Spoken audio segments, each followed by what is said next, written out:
Tyler Scott is a professional basketball player who hails from Halifax, Nova Scotia. Tyler, thanks for taking some time to join us on the Atlantic Sports Wire. First thing I want to ask you is, what's your earliest basketball recollection picking up a ball and playing the game? Well, first of all, I want to say thank you very much for having me on here today.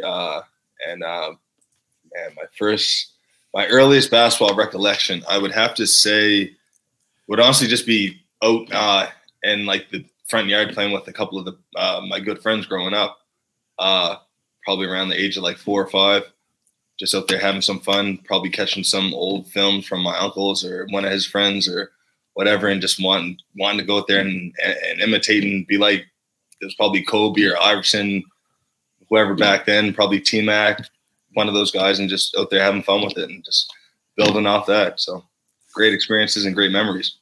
You're playing for the Truro Tide right now, part of the Eastern Canadian Basketball League. We'll get to that in a minute. But my first memories of you are back when I was calling play-by-play for Atlantic University sports games, and you were one of the standouts for the UPEI Panthers. What are a couple of real highlights for you back in your collegiate days?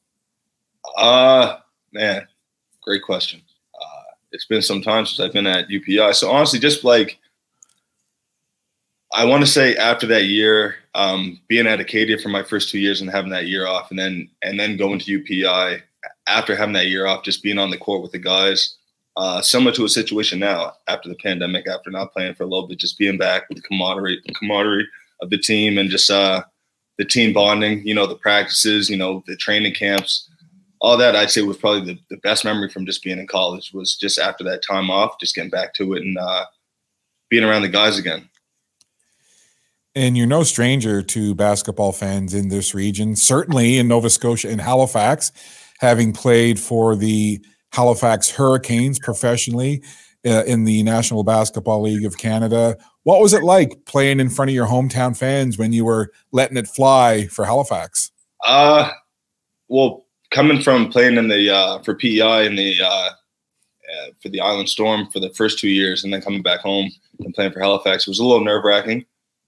Just being in front of the home crowd, friends, family, everyone, work associates.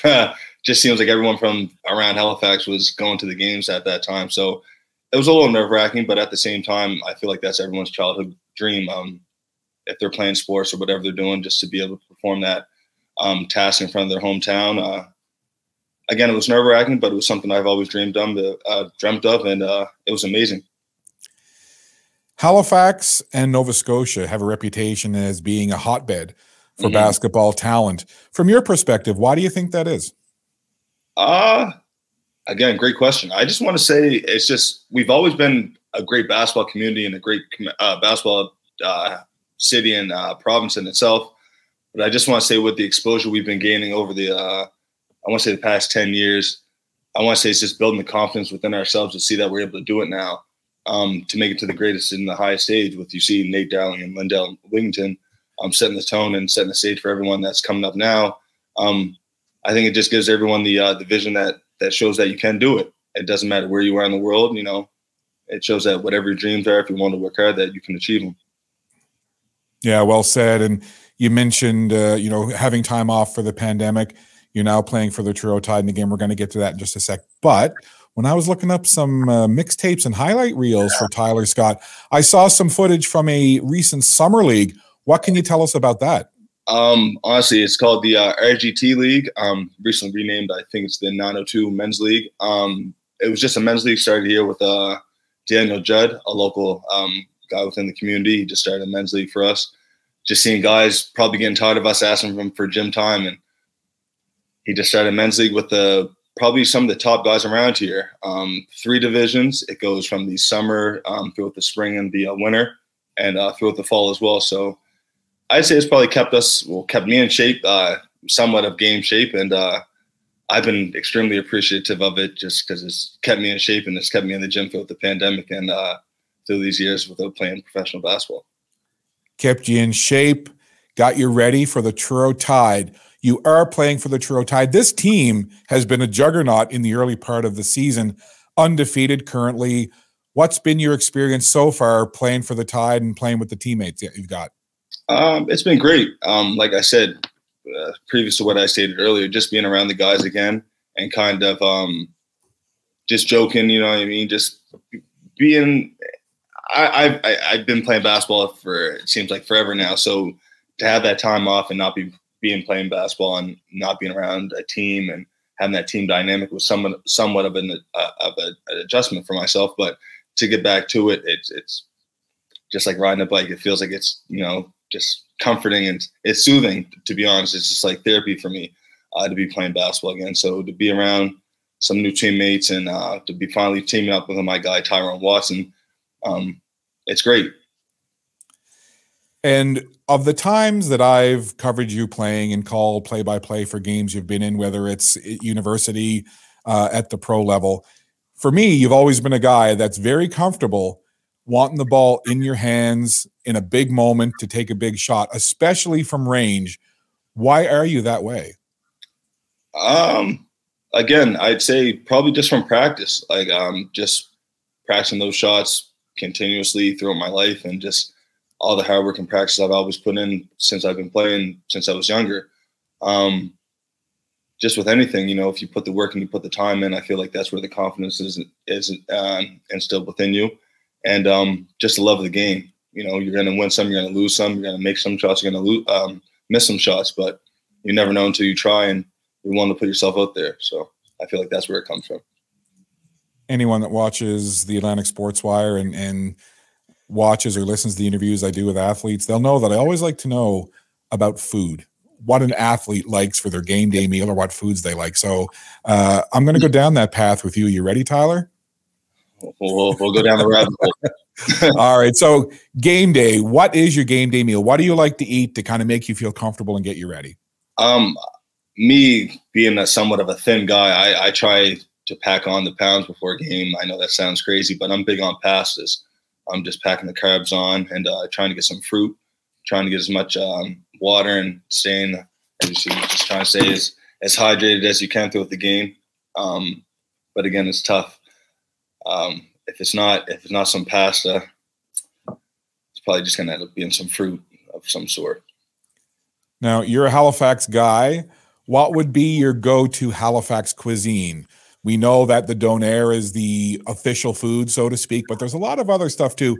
When you're just kind of out with your girlfriend or out with family, friends, whatever, what's kind of your go-to, gotta have it in Halifax food? Okay, so again, we're going to go down the rabbit hole. I'm going to start with, excuse me, I'm going to start with R&B Kitchen, owned by Novell and Corvell Provo, located over in Dartmouth. I'd say start there. Two, I'm going to say Meza Cuisine. It's a Lebanese food spot, great food. And it's sporadic from there. There's different parts, but those first two are where you can probably find us the most.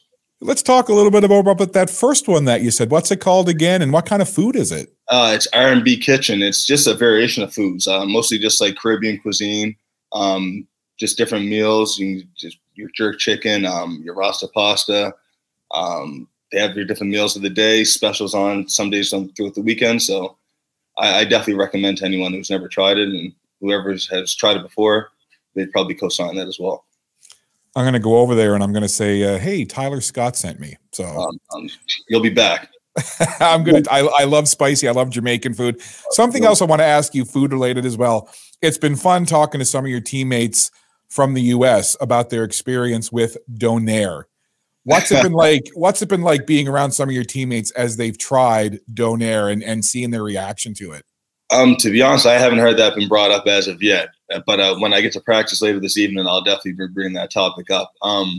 It's funny, when I played on the Island Storm, we had a couple guys from California, like Frank Sessions, Frank Nitty, for what most people know him by, and their first experience with having what they would call gyros, I guess in the States, donairs here, was just like they were trying to figure out what kind of meat it was. Myself, I never knew until I found out it was spiced lamb, but everyone loves it. Ask Armand, I believe it was Armand, Armand Bedford, about, I think his quote was, I'm not too sure about sweet on meat. See? The sweet sauce. So, yeah, make sure you ask him about that. And maybe, because I know you're playing tomorrow night, and I'm going to be up there when you play the St. John Union. Maybe we can have a donair discussion. Listen, Tyler, final thing I want to ask you is, you know, you're a player, again, that's well known in this region, and a lot of young basketball players look up to the players that are playing right now for the Truro Tide or other teams in this league. What would you say to a younger player that said, hey, Tyler, what do I need to do to make myself better and to give myself the best chance of playing university ball or maybe even going pro? Like I stated earlier, again, just never give up on your dreams and just put the work in. Understand there's going to be bad days. There's going to be good days. There's going to be, you can't get too high on the high. You can't get too lows on the lows. But you definitely got to put the work in with anything you want in life, whether it be in sports, in your career, when you're out of school, or even when you're in school. You got to focus and you got to put the work in.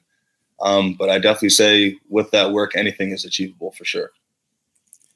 And anybody that's watching this, because I know we have the audio podcast version as well, but anybody that's watching the video version, they're probably saying to themselves, Scott, ask Tyler about the birthday banner behind him. Is it his birthday? What's going on? So I've got to ask you, the happy birthday behind you, who's it for? Well, it was my girlfriend's birthday, I want to say April 21st. So I've been lazy enough to put it, or sorry, I was in a great enough mood to put it up, I guess, after a game one night. So then I just been lazy enough. I haven't taken it back down. So that's the reason it was her birthday. There's nothing that says you have to celebrate your birthday on just one day. It's like an extended birthday time. It's like, remember when Boxing Day was one day and now it's Boxing Week and Boxing Month? Of course. Well, now you've got Happy Birthday Week or Happy Birthday Month. Well, with her, it feels like it's her birthday throughout the whole year. So there you go. And your girlfriend's name is? Tia. Tia, happy belated birthday, Tia. Tyler said you're awesome. Listen, Tyler, what a pleasure it is. I'm so glad that we had the opportunity to chat, and I will look forward to seeing you tomorrow night in Truro when you take on the St. John Union. Of course. Appreciate it again, Scott. Thanks again.